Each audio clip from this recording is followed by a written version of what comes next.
உன் சூழ்நிலைகளை மாற்றுவார். ஒரு கீழ்காற்று போதும் உன் வாழ்க்கையில் இருக்கிற எல்லா காரியங்களும் மாற்றுவதற்கு. கர்த்தருடைய வல்லமை பெரியது. வேதம் புரியலையா? கர்த்தரிடத்துல கேளுங்க. உயிர்த்தெழுதல் புரியலையா? கர்த்தரிடத்துல கேளுங்க.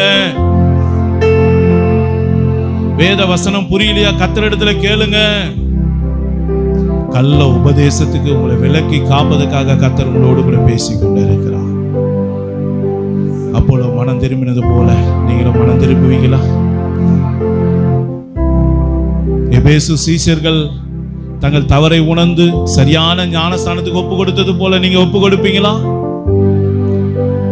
என் அன்பு தேவ பிள்ளையே, பெரிய பெரிய பைபிள் ஸ்காலருக்கு வெளிப்படாத சத்தியம் இது.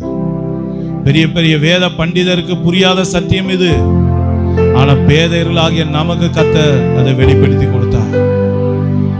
அதனால்தான் வேத வசனம் சொல்லுகிறது, பிதாவே உம்மை ஸ்தோத்திரிக்கிறேன், பாலகருக்கு இதை வெளிப்படுத்தி கொடுத்தீங்களே, கல்விமான்களுக்கு வெளிப்படுத்தாம, ஞானிக்கு வெளிப்படுத்தாம, இந்த சாதாரண இந்த பாலகர்களுக்கு வெளிப்படுத்தி கொடுத்தீங்களே, உமக்கு நன்றி சொன்னார்.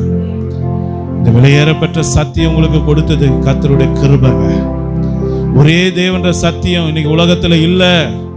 உலகம் போதிக்கிறது திரித்துவ உபதேசம், உலகம் போதிக்கிறது பிதா குமாரன் பரிசுத்த ஆவி ஞானஸ்தானம். ஆனா வேதம் சொல்லுகிறது ஒரே தேவன்ற சத்தியம்தான்.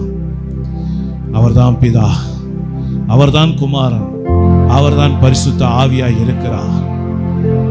இன்னைக்கு கர்த்தராகிய இயேசு கிறிஸ்துவின் நாமத்தினால ஞானஸ்தானம் எடுக்கிறது தான் ஒரே ஞானஸ்தானம். வேதம் அங்கீகரிக்கிற, தேவனால் முத்தரிக்கப்பட்ட ஒரே ஞானஸ்தானம் இதுதான். இந்த சபையை, இந்த ஞானஸ்தானம் பண்ணப்பட்ட இந்த பிள்ளைகள் கூடுகிற சபையை தான் பாதாளத்தின் வாசல்கள் மேற்கொள்ளாது என்று வேதம் சொல்லுகிறது. நீ எந்த சபையில இருக்கிறாய்? நீ எந்த உபதேசத்துக்கு கீழ்ப்படிந்து இருக்கிறாய்? உன் புரிதல் என்ன? இன்னைக்கு கர்த்தர் உன்னோடு கூட பேசிக் கொண்டு இருக்கிறார். தானியேலுக்கு புரியாதது போல நீயும் புரியாமல் இருக்கிறாயோ? நாகமானுக்கு புரியாதது போல நீயும் புரியாமல் இருக்கிறாயோ? சீஷர்களுக்கு புரியாமல் இருந்தது போல நீயும் புரியாமல் இருக்கிறாயோ?